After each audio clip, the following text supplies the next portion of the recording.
What's happening, everybody? Boy Big Brandoh, and this is another episode of Bullshitting with Brandoh. Now, if you remember maybe a year ago, maybe even 2 years, when I first started the channel, I released a video that said something along the lines of why your logo tee doesn't sell, or why it's hard to sell a logo tee, or something like that. Now, really cool video, very informational video. If you haven't seen it, maybe I'll link it down below, or maybe, you could just go back and search for it. I'm sitting in my staircase in my house, and I make a quick video about why your logo tee doesn't sell.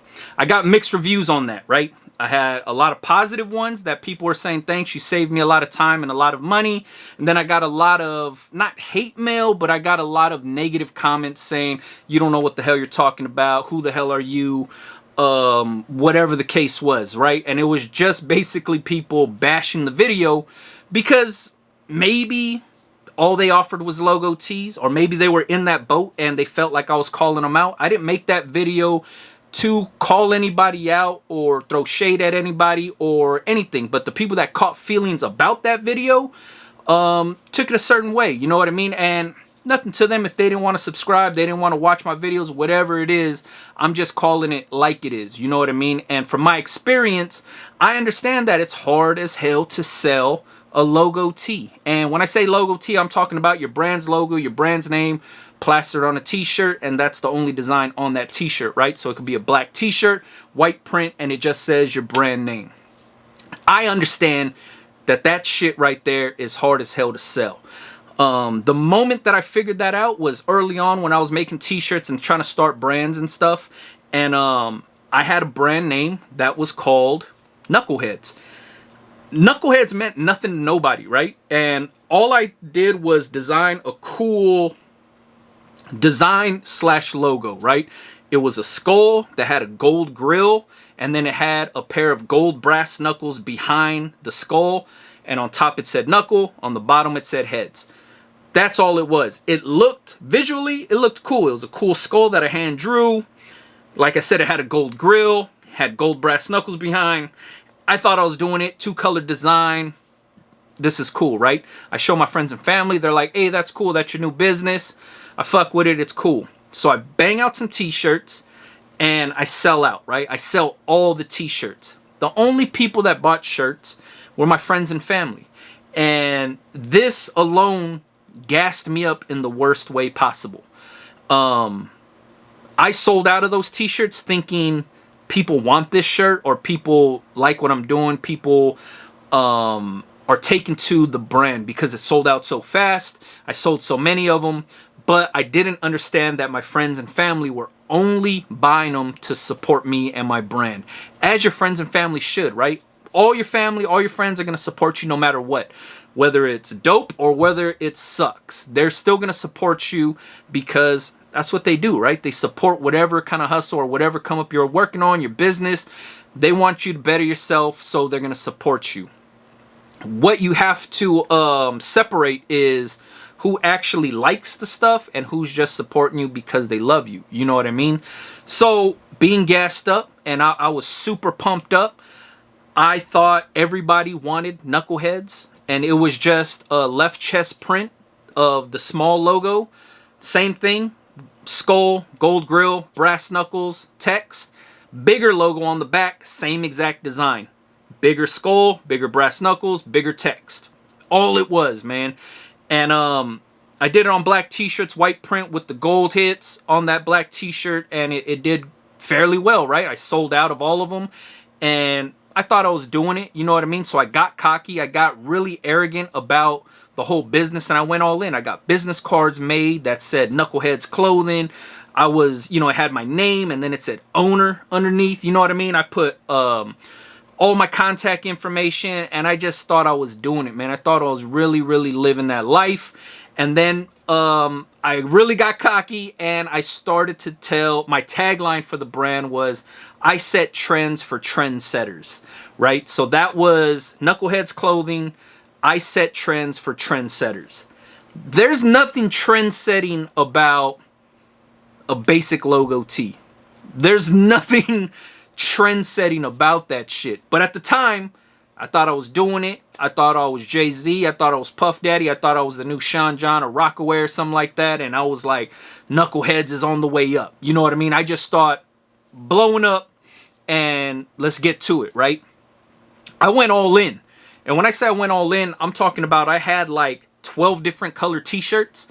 Red, black, white, blue, royal blue, navy blue, any different blue I could think of. Army green, Kelly green, forest green t-shirts, burgundy. I had it all. Same exact print on every single t-shirt. Except for the white shirt and maybe army green. I did a black print with the gold grill and brass knuckles. And then on every other color t-shirt, it was white print with the gold. And said, all right, let's go all in. So I got sweatsuits made. And I'm not talking about like custom tailored cut and sew sweatsuits. I'm talking about blank sweatpants with the logo on the leg. And then I also got zip up hoodies with the logo on the chest and then the big logo on the back of the zip up hoodie. I said, oh, let's keep going. So I got that in 8 different colors. Full matching sweatsuit, right? And then I said, hey, let's do a pullover hoodie for the people that don't like zip-ups. So now I have a pullover hoodie in all 8 colors. And I think I'm doing it. And I said, oh, what if somebody wants a crew neck? So here we go with crew necks, hoodies, zip-up hoodies, and sweatpants, and 12 different t-shirts. All with the same logo. All with the same exact print. I'm doing it, right? And the idea of all that came from when I used to work at Lady Foot Locker. When I used to work at Lady Foot Locker, whenever a new, like an Air Max or something would come out, Nike would pair up the new Air Max with the matching sweatsuit, with the matching t-shirt, maybe 4 different t-shirts with the same colorway. And then ladies would come in religiously on Friday or Saturday, whenever that shoe dropped. They would come in and buy the sneaker, the pants, the jacket, 2 different t-shirts, maybe even a hat, and socks, all for that one fit. So in my head, I was thinking like Nike, let's fucking go, right? So I went all in. Sweatsuit, t-shirts, hoodies, all of that stuff, crew necks. Let's go. Garage filled. Every rack that I had was filled with boxes of merch. And the scary part was, in my head, sales were just going to start coming in. Sales were just going to start booming out of nowhere, right? No promotion, no nothing. Word of mouth. Everybody that bought 120 of my other t-shirts, the first ones that I ran, were going to do all the promotion for me. In my head, this is how it was going to work, right? Was those people that bought the 120 are going to wear that shirt every single day. And then they're going to tell their friends and family about that one t-shirt. Not knowing it was my cousins, my uncles, my aunts, all my friends wearing the stuff. They weren't really talking about it, but they just bought it to support me. You know what I mean? But in my head, at the time, I thought, oh man, everybody's going to do the promotion for me. Let me sit back and just wait for the orders to roll in, right? And I had my whole thing set up like, all right, by size, by color. When orders start coming in, they're just going to be flooding in and I'm going to be pulling from all these boxes. You know what I mean? I thought it was going to be an operation where I'm just fulfilling orders all day long and I'm just going to be a gazillionaire off of that, right? Well, the opposite happened and no sales whatsoever happened. I didn't make any money. I didn't sell no whole matching sweatsuit with the matching t-shirt. No outfit in whole got sold. Maybe occasionally I had maybe like a cousin hit me up and say, hey, let me get a hoodie in black or whatever. And they wore it. That's basically it. There was nothing else that was sold. You know what I mean? And I had all this stock and it was all printed. And I had the screens, like I printed everything. I made everything. But I bought the blanks and I printed everything and I got everything going. And I just thought that I was from the home where I was creating stuff in the garage out of my room. I was going straight to like Macy's or Nordstrom's or something. I just thought I was in that field because I had multiple options to offer people. Even though it was only one print, I had a lot of different things to offer, right? Different color sweatsuits, different color t-shirts. I just thought, you know, people are going to see that and think, oh, man, this guy's about his business. I even went as far as making a lookbook. If you don't know what a lookbook is, it's kind of like a catalog of upcoming shit. And it was basically me wearing the shit, pictures of me wearing the shit in like the alley next to the graffiti, standing on the stairs, thinking I'm looking cool. And I did put the fits together cool, and I will give myself that. Was, you know, my sneakers matched the sweatsuit I was wearing or the t-shirt I was wearing. I was really doing it. Every LA fitted I had in different colors that matched the stuff. This is back when you wore your fitteds like a size or two bigger than what your actual head size was. I just thought I was really, really doing it. You know what I mean? So I had the lookbook whenever anybody, and I printed a gang of lookbooks too. Just think about that. I printed a lot of books, and they were saddle stitch. I mean, I went all out, man.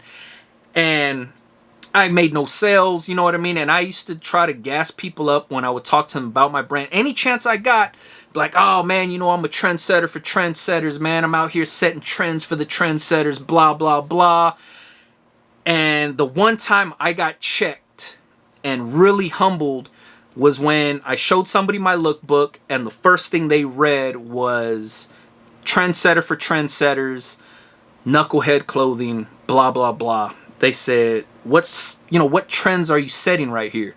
I'm like, oh man, I got these, you know, I got all the matching sweatsuits with the t-shirts, blah, blah, blah. He's like, everybody does that. You're not setting no trends. Everybody does that. And he didn't even mention the logo. I mean, obviously, you look through my lookbook and it was just the same exact product over and over and over in different colors.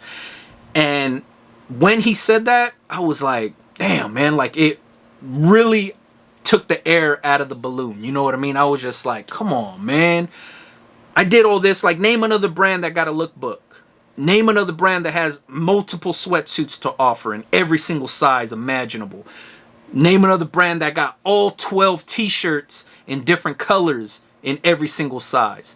And the dude was like, that's cool. You got a deep inventory, but I don't see you setting no trends here, man. Like, what kind of trends are you setting besides, you know, a sweatsuit that matches these Air Force Ones, or a sweatsuit that matches, you know, these J's or whatever it is? And I'm like, damn. So I go back and I'm sitting in my garage looking at all my inventory, and I'm just defeated, man. I'm literally bummed out. You know what I mean? You know that feeling just in your gut that you're so high on whatever you're doing, and then when you finally come down off that high, that deep feeling in your gut, like, oh man, what did I just do? You know what I mean? Like, you're almost embarrassed, but at the same time, you're like, man, I have this product. I could sell it because I've sold 120 t-shirts already. Now I'm starting to reflect on the patterns, and oh shit, just my friends and family are the ones buying this shit. Next time I go to the cookout or to the barbecue, I notice, oh, there's 4 of my t-shirts walking around, but it's my uncle wearing one, it's my cousin wearing one, my brother's wearing one. You know what I mean? So taking that data of what I sold, if I would have realized who I was selling to, then I would have a better understanding on who was actually buying because they liked it, and who was actually buying because they loved me and they just wanted to support me. Obviously, all 120 people that bought those first t-shirts, they just loved me, man. They wanted to support what I was doing. You know what I mean? They didn't necessarily really like it. So I thought, all right, what don't people like about it? Why am I not making sales? And then once I started to almost reverse engineer, but not really, of the situation, it came back to the logo T. The brand name meant nothing to nobody. It didn't even mean nothing to me. I had no mission statement. There was no brand DNA. It was just a cool name that I created a cool logo for, and I went with it. That's all it was. It wasn't something, you know, like, oh, the world needs this because the world are knuckleheads, and I didn't have no crazy definition for the brand name. And a lot of times when people would come up to me and say, hey, what does your shirt mean? Hey, that's a cool design. What does it mean?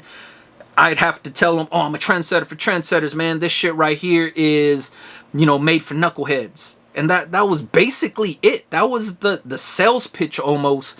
And when I think back now, like, that shit is cringy as hell, man. Like, it's even thinking about it now makes me feel like some type of way. Like, I get like almost like my skin is almost itching because it's so cringy to think about. I was so gassed up on selling people my stuff, and I really had no sales pitch. You know what I mean? It's just me being hyped up on something just cuz. And when I started thinking about it and understanding, nobody cares about my logo, nobody cares about my brand name, because they're not invested to it. They don't, it doesn't do nothing for them. It doesn't, resonate with them anywhere within their body for them to say, oh man, I need that shirt, or I need that. I need to go and buy that. Nobody's taking a chance on a new brand. Nobody is risking their hard-earned money to buy a t-shirt of a brand that they have no idea about and the owner has no idea about. It makes no sense. You know what I mean? And once I figured that out, boom, it was just like clarity.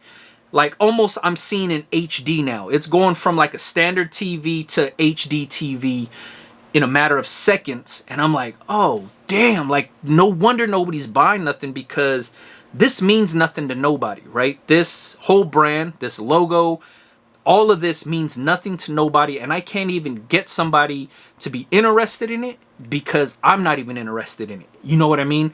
And I started to really think about designing in the sense of just creating really dope looking designs and not focusing more on the brand name and the logo and all of that stuff, right? I know that's the general goal, is to get your logo, t-shirt, or get your brand name out there, seen by the world. And 1,000% I understand that thought process. But in order to get somebody's attention, you have to kind of interrupt their normal patterns. You know what I mean? You have to do something that's not out of the ordinary, like some old crazy, bright colored something.